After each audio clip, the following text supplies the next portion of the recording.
Hi, this is Daniel DiTuro. Do you know the nutritional differences between natural and added fiber? In this video, I'll share carbohydrates and fiber, natural and processed soluble and insoluble fiber, processed foods and added fiber, and fiber, cholesterol, and blood sugar. Millions of people eat a low or no-carb diet to reduce or eliminate sugars and starches, or because they believe plant foods are toxic. But cutting carbs also cuts dietary fiber. Natural dietary fiber comes from plant foods. Healthy adults should obtain 25 to 30 grams of dietary fiber a day. Dietary fiber includes soluble and insoluble fiber. Both are polysaccharides. Soluble fiber, a prebiotic, dissolves in water. It slows digestion and is food for gut bacteria. If you've taken antibiotics, soluble fiber helps restore good gut bacteria. Research is revealing how overall health is affected by gut health. A common soluble fiber is pectin, stored in plant cells. Pectin is used to thicken jams, jellies, and preserves. High pectin foods include apples, citrus, cranberries, grapes, plums, strawberries, carrots, green beans, peas, potatoes, tomatoes, and sweet potatoes. Another soluble fiber is inulin, stored primarily in roots and rhizomes. Some high inulin foods include artichokes, asparagus, bananas, dandelion, garlic, leeks, and onions. Processed foods increase fiber by adding gums and inulin. Most processed foods have one or more gums and inulin from chicory root. High-fiber prepared foods are not necessarily healthy foods. Inulin is a highly fermentable fiber that can cause bloating, gas, and abdominal pain. Fiber from a variety of plant foods provides soluble and insoluble fiber.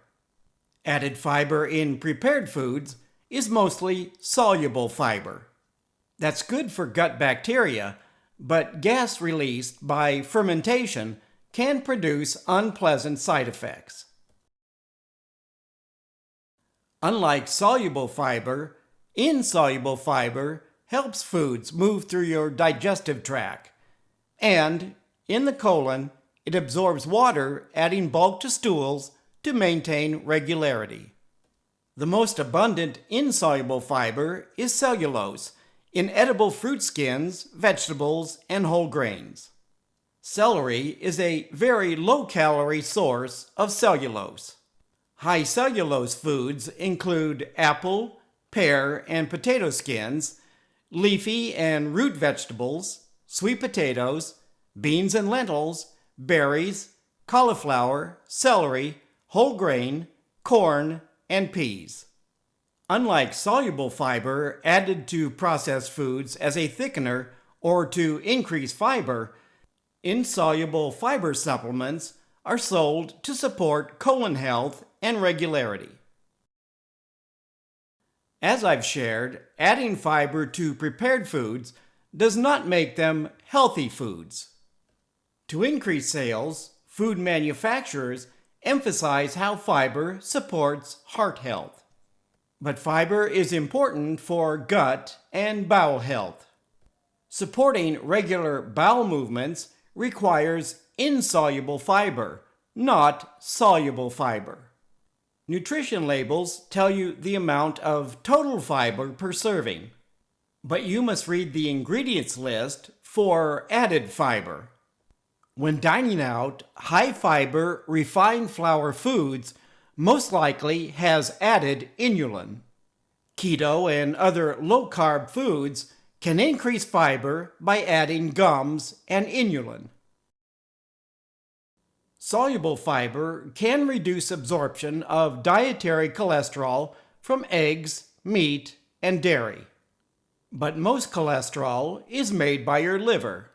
Healthy total blood cholesterol should be less than 200 milligrams per deciliter, and LDL cholesterol less than 100 milligrams per deciliter. High soluble fiber diets can decrease dietary LDL cholesterol 5 to 10 points. If your LDL cholesterol is above 110, it may not be enough to avoid cholesterol-lowering drugs. Soluble fiber also slows sugar absorption, but it's not enough to prevent blood sugar spikes from high-sugar prepared foods and beverages. Obtaining enough natural fiber is an essential part of a healthy diet. But do not rely on added fiber in highly processed foods to prevent diabetes and high cholesterol. Please leave a comment if you have any questions about this video.